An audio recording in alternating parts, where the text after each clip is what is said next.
petite allumette. Petite pièce, petite allumette. D'accord? L'idée est extrêmement simple. Je vais casser l'allumette. Placer l'allumette comme ceci sur le boulot. Et poser par-dessus la pièce de monnaie. Comme ceci. D'accord? Maintenant, voici l'énigme. Comment faire pour faire tomber la pièce dans la bouteille, à votre avis? Alors, sans toucher aux objets, bien sûr. Mais évidemment, sinon je vous pousse et ça rentrerait.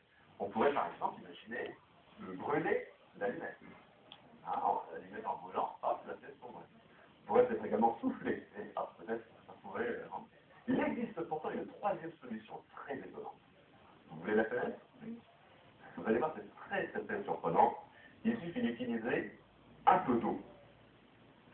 Je place quelques gouttes d'eau ici sur l'allumette. Et maintenant, il suffit d'attendre. Regardez bien, ne quittez plus la pièce des yeux.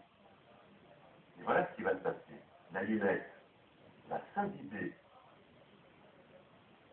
d'eau et tout doucement, le bois va se dilater, tout doucement, regardez. Vous avez vu? Et hop, la pièce tombe toute seule. Amusant, non? Objets inanimés, avez-vous donc une âme? Les objets inanimés ont-ils une âme, à ton avis? Là, c'est question. Je vois qu'il y a une très jolie bague à la main. Tu penses que cette bague a une âme? J'en suis sûr. Regarde, c'est une fleur. Tiens, je peux t'emprunter une seconde?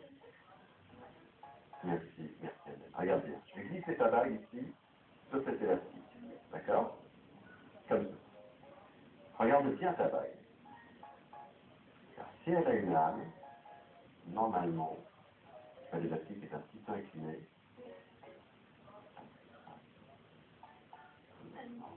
Oui, elle bouge. Elle vit, elle manifeste son énergie. Et on va très nettement, on va donc remonter l'élastique tout doucement, tout doucement. Incroyable, ça n'est pas par petit à tout comme ça. Tiens, reprends ta bague. Prends-en soin car je pense qu'elle a une âme, cette bague. N'oublie pas de la relever tous les jours, voire même 2 fois par jour. Pour ce tour, un simple élastique suffit.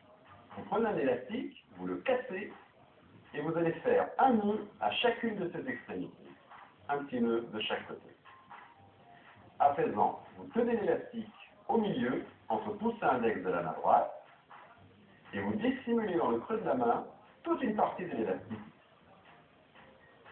Vous commencez le tour en empruntant une bague. Vous glissez la bague sur l'élastique, et vous tendez comme ceci l'élastique. Donc la bague doit se trouver près du pouce et de l'index de la main droite.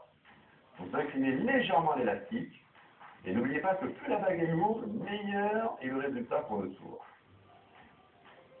Voilà ce qui se passe maintenant.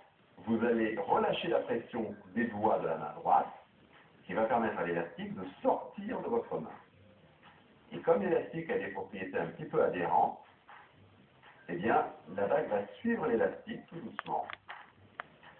Et plus je relâche la pression de l'élastique qui se trouve dans ma main droite, plus je rapproche tout doucement ma main gauche pour laisser le même écartement entre mes deux mains. Voilà. Et une fois que vous arrivez à l'extrémité de l'élastique, le nœud vous indique que vous n'avez plus de place, évidemment, donc vous vous arrêtez, et vous arrêtez l'expérience de cette façon, et vous rendez la bague au spectateur. N'oubliez pas, plus la bague est lourde, mieux le tour marche, car plus elle est lourde, plus elle adhère à l'élastique, et plus vous pouvez vous permettre d'incliner celui-ci. D'accord? Là, la bague étant trop légère, je ne peux pas beaucoup incliner l'élastique, mais plus elle est lourde, mieux c'est, car plus elle est lourde, plus elle adhère à l'élastique, et brrr, plus l'effet de l'escalade fonctionne.